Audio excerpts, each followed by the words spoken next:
માલ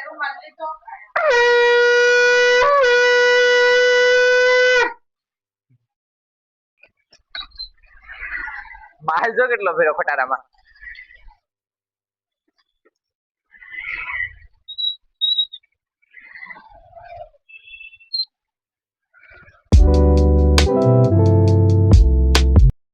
So hello my YouTube family, welcome to my new vlog. તો અત્યારે શરૂઆત થાય છે સવારે વ્લોગના 7:30 વાગે અને અત્યારે હવે દીવાબત્તી કરી લીધી છે ને હું તમને અત્યારે સંભળાવું શંખ. શંખ વગાડીએ અત્યારે સવાર છે એટલે વગાડી નાખીએ.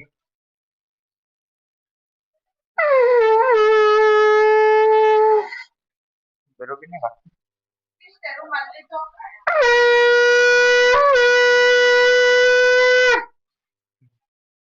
હા લીધો ને, શંખ વગાડી નાખ્યો છે ને દીવાબત્તી કરી નાખી છે. આ ઝીરો ની આ ઈ તો કાલનો કાર્તિક ને પગમાં વાગ્યું છે. લે બેન જ જાઉં શું છે હવે? હું મારી પાસે કઈ નથી. તો મિત્રો અત્યારે આવી ગયો છું ઓફિસમાં અને અત્યારે જવાનું છે મારે સ્કૂલે, કારણ કે યુનિફોર્મ આપે છે. બોલો, સ્કૂલના અત્યારે 12મું પૂરું થઈ ગયું ને અત્યારે સ્કૂલમાંથી યુનિફોર્મ આપે.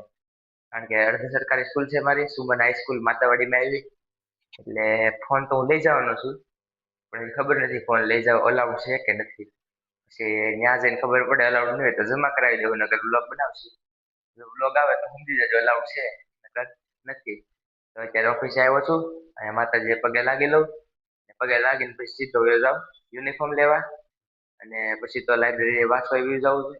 એટલે સીધો હવે બ્લોગ બનશે કાં તો સ્કૂલે, અને સ્કૂલે બનાવવા દે તો ત્યાં બનશે, નકર સીધો બપોરે 2-3 વાગે. તો મિત્રો આજે ઘણા દિવસો પછી ભેગા થઈ ગયા છીએ, એટલે અત્યારે જાય છે મેલડીમાના મંદિરે. ઘણા દિવસો થઈ ગયા, આમ તો લગભગ 15 દિવસ થઈ ગયા છે મેલડીમાના મંદિરે નથી ગયા. અત્યારે જાય મેલડીમાના મંદિરે ને મારી યાદ આવે છે ભાવિન, શું નામ, દર્શન. ભાવિન, દર્શન અને દક્ષ આવે છે હમણાં. તો અમે હમણાં જાય સીધા મેલડીમાના મંદિરે. મિત્રો આવી ગયા છે મેલડીમાના મંદિરે. મિત્રો આવી ગયા છે મંદિરે.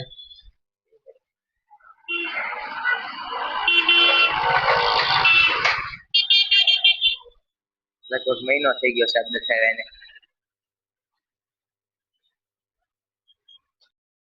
તો મિત્રો અત્યારે પાસે મેલડીમાના મંદિરે ને આ શરીરમાં પાણી વધારે છે ને અત્યારે લેવાનો છે થંબનેલ ફોટો યુનિફોર્મ વારે. તો થંબનેલ ફોટો લઈ લઈને પછી જાવ સીધો ઘેરે.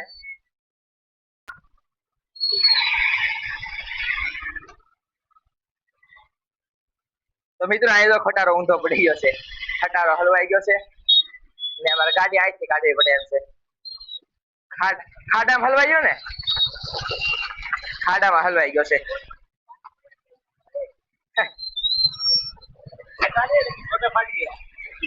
રસ્તો સારો કાઢ્યો અહીંથી.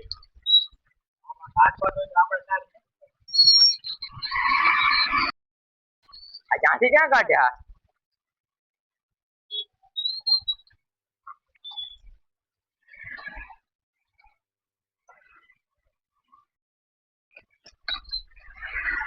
માલ જો કેટલો ફેરો ખટારામાં.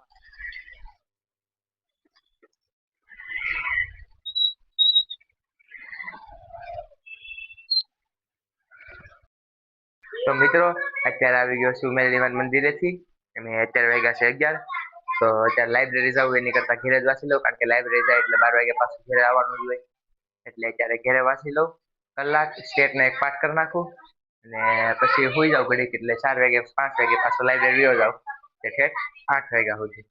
તો હવે અત્યારે પહેલા વાંચું સ્ટેટનું.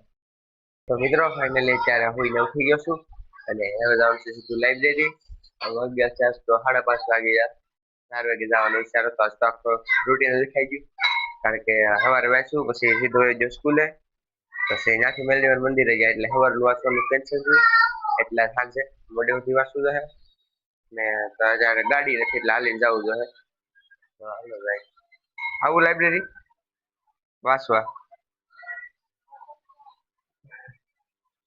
થેલો લઈને જાય, થેલો પેક કરી લીધો છે. તો મિત્રો લાઇબ્રેરીથી આવી ગયો છું ઘરે અને હવે જમીને દુકાને જ નથી જવાનું. મેર કાકા આવી જાય નથી જવાનું, બાકી જવાનું છે.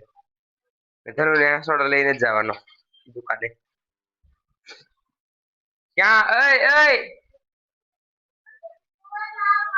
ખુશી ને જ બોલાવે, અહીંયા આવે તું આજ, નકર દુકાને નહીં લઈ જાવ. ઈ રખડે છે, કાઈ નહીં, હું ખાઈ લઉં અને પછી હમણાં પાછું વાસવા મળવાનું છે. ખાઈને સીધો વાસવા મળી. જો અત્યારે કેટલા 8 વાગ્યા ને, એટલે 9 વાગે વાસવા બેસી જાય. ઠેઠ 12 વાગે, 12-1 વાગે ઉધ્યાસ તો ખેવું પડશે, કારણ કે આ સવારે રૂટીન બી ખાઈ ગયું તો આખું કઈ વાસવાનો મેળ નથી આવ્યો. તો અત્યારે પહેલા તો ખાઈ લો. તો મિત્રો અત્યારે આવી ગયો છું દુકાને, કઈ ઘેરે તો વસાતું નતું એટલે આવી ગયો દુકાને. ને અત્યારે જો કાર્તિક મળે છે માવા, ને દીપકભાઈ આવ્યા છે. સારું, હા હું વાંચવા મળું, અહીંયા મજા કરશે. હા અત્યારે આવ્યો છું ઓફિસમાં, જો અહીંયા વાંચવા આવ્યો છું. ત્યાં ઘેરે ધનુ ને બધા બહુ અવાજ કરતા હતા, એટલે વાંચવાની મજા નો, અવાજ હોય એટલે વાંચવાની ન મજા આવે. એટલે પછી એકલા હોય ને તો જ વાંચવાની મજા આવે. એટલે હું આવ્યો છું અહીંયા, તમે તો થોડોક બ્લોગ બનાવી લઉં. તો અત્યારે હવે વાંચવા મળું પેલા. તો મિત્રો અત્યારે 11:30 વાગ્યા છે અને અત્યારે બેઠો છું ઓફિસમાં. ઘણું બધું વાંચી લીધું છે. અત્યારે વાંચતો થઈ ગયો, કારણ કે 26 તારીખે પહેલું પેપર ઇકોનું છે અને કાલે હજી પાછું સ્કૂલે થકો રહે, કારણ કે હોલ ટિકિટ કાલે આપવાના છે. એટલે હોલ ટિકિટ લેવા તો જવું પડે. યુનિફોર્મ લેવા ન જવા ચાલે, પણ હોલ ટિકિટ લેવા તો જવું જ પડે. એટલે હોલ ટિકિટ લે ધક્કો થાય. કાલ સવારે, કાલે 8 વાગે જવાનું છે. એટલે અત્યારે વહેલો સુઈ જાવ, પછી કાલે સવારે 4 વાગે ઉઠીને થોડુંક ઘણું ઇકોનું વાંચી લઉં અને પછી પાછું 25 તારીખે વાંચી લઉં, એટલે ઇકોનું થઈ જાય કમ્પ્લીટ. અને સ્ટેટ બધું થોડુંક થોડુંક બાકી છે. અને બોર્ડની પરીક્ષામાં તો બ્લોગ થોડાક ઓછા આવશે, કારણ કે બોર્ડની પરીક્ષા હોય એટલે વાંચવું કે બ્લોગ કરવા કે હેલ્પ છે. એટલે એમાં કોન્ટેન્ટ ગોતવા પડે. કોન્ટેન્ટ ગોતવામાં જ સમય વયો જાય. બ્લોગ કઈ ઉતારવો અને કોન્ટેન્ટ કઈ બનાવવો, એટલે એમાં થોડીક તકલીફ પડે. એટલે એ ત્યારે જોઈ જાય પરીક્ષા ચાલુ થાય ત્યારે. તો મિત્રો અત્યારે કરું છું બ્લોગનો એન્ડ. જો તમને બ્લોગ પસંદ આવ્યો હોય તો લાઈક કરો, સબસ્ક્રાઇબ કરો. Thank you for watching. By.